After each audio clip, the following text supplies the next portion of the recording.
This is the famous Brooklands Racetrack, the oldest motor racing circuit in Britain and the world's first ever purpose-built banked track.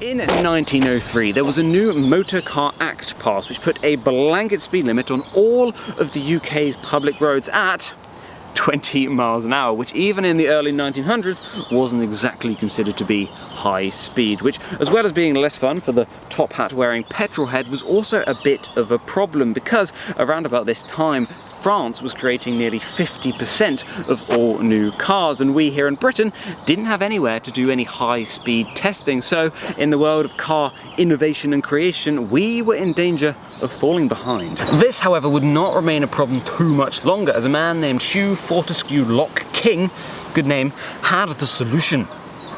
And I'm sitting on it. Because they wanted to be able to test cars at a speed faster than 20 miles an hour, and they wanted people, specifically 287,000 spectators at its peak, to be able to watch the incredible races that would also take place, the track was designed in an oval shape, 30 meters wide and 2.7 miles long.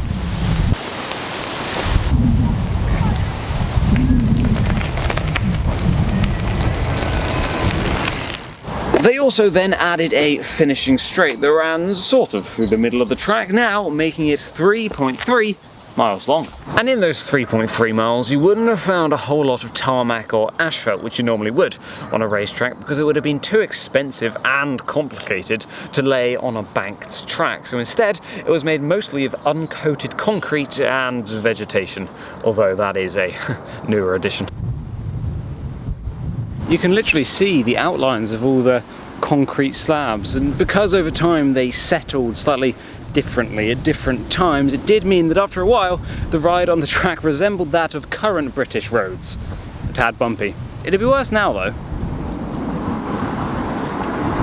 The official Brooklands track opening was in 1907, and to get the racing started, an informal inauguration was driven by a procession of 43 cars, one of which was driven by Charles Rolls, business partner of Henry Royce.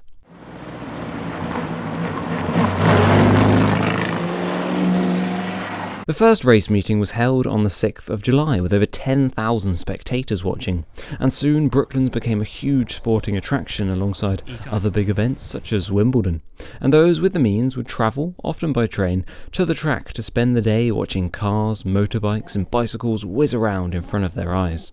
Naturally, the size of events, crowds and even vehicles would increase over time as popularity of the track grew alongside the ever-developing technology. Brooklands is even supposed to have inspired the creation of other racetracks, such as the still very alive Indianapolis Motor Speedway. It truly was the start of an era. And in this era, upon this track, ran something they called the 50-foot line, where theoretically, if you drove along it fast enough, you wouldn't have to use your wheel to turn at the corners. I doubt it was down here, but this is a lot steeper than it looks.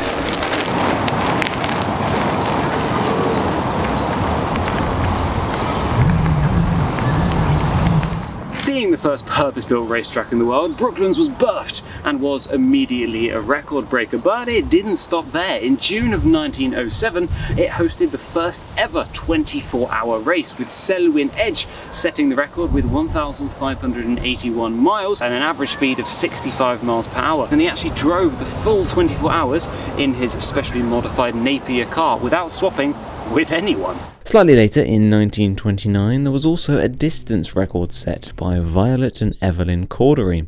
The record was set in a 4.5 litre Invicta and was for driving 30,000 miles in less than 30,000 minutes. To do this, they averaged a speed of 61.57 miles per hour and drove for approximately 20 days and 20 hours. My favourite record, though, is probably the youngest person to ever complete a lap, Ivy Ivy Cummings, who, at about 11 or 12, started her father's car whilst he was watching aircraft take off and completed a lap. What a savage. Oh, and Chitty Bang Bang 1, the car that inspired the film and novel Chitty Chitty Bang Bang, completed and won 2 races here at Brooklands in 1921. As well as being a huge name in the world of motor racing, Brooklands also became one of the world's first airfields in 1908, and then 2 years later formed the very first British flying school. This became especially useful only a few years down the line in World War I, when Brooklands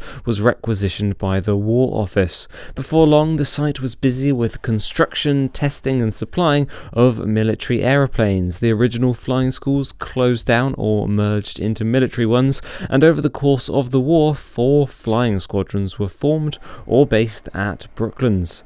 It was also here that the world's first ever air-to-ground wireless message was transmitted successfully in 1915. Another record for Brooklands. All this did, of course, mean racing was off the table, but people were otherwise occupied. Racing did resume between the two international arguments in 1920 after quite a few repairs, and 6 years or so later, Grand Prix motor racing was introduced by a man named Henry Seagrave. Who, by the way, lived an incredible life.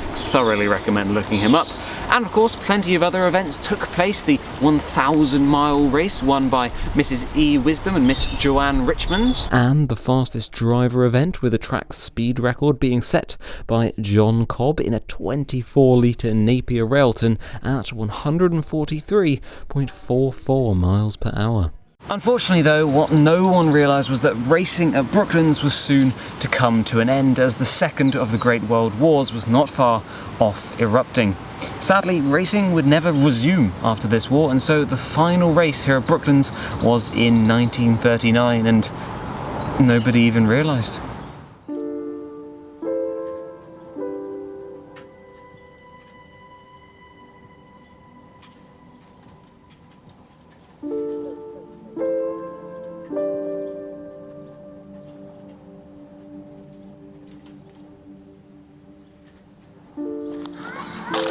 You know, it really is mad to be here.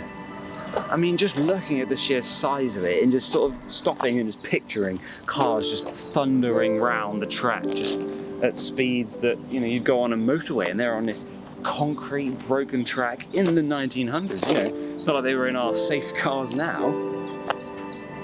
It really is mad, especially to see it in this state now.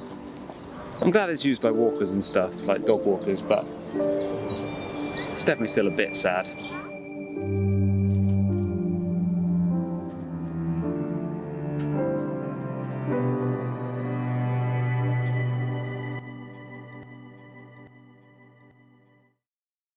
So as you can see, the track is in a bit of a state now. It's not so well off. In World War II, they planted lots of trees in all of here so that it would try and disguise the factory with all the aircraft and the track from the bombing, but that didn't work and it was still bombed.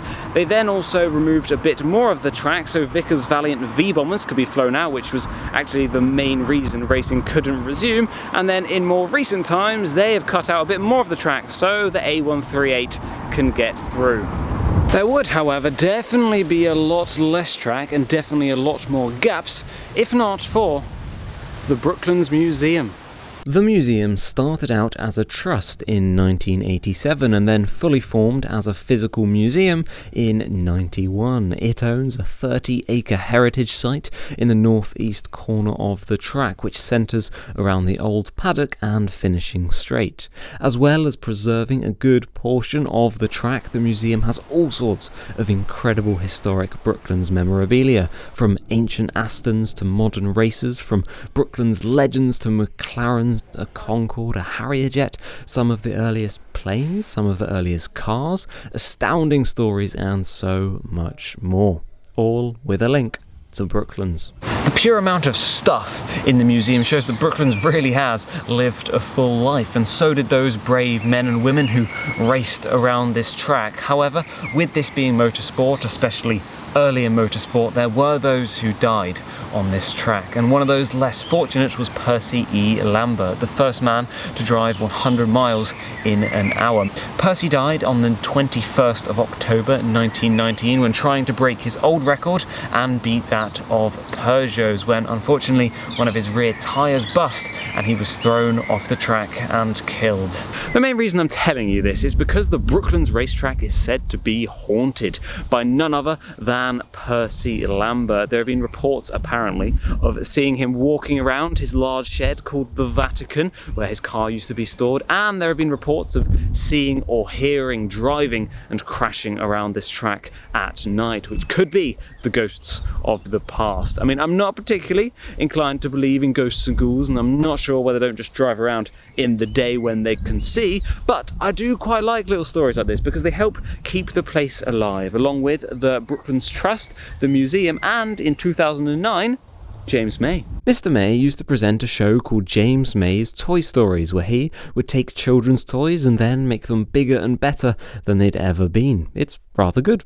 For his 4th episode, he decided to recreate Brooklands out of scale extras, following the layout of the original track as close as possible. He succeeded in this quite spectacularly with the help of Tiffany Dell on commentary and over 350 volunteers from the local area who drove the cars and built huge lengths of track. A monumental community effort. And for their efforts, they received a Guinness World Record for the longest slot car track at 2.95 miles, which was actually slightly longer than the original oval due to a few obstacles that weren't exactly there in the olden days. And so that was the incredible story of the Brooklands race circuit, aerodrome and scale extras track, the overall oldest racetrack in the world.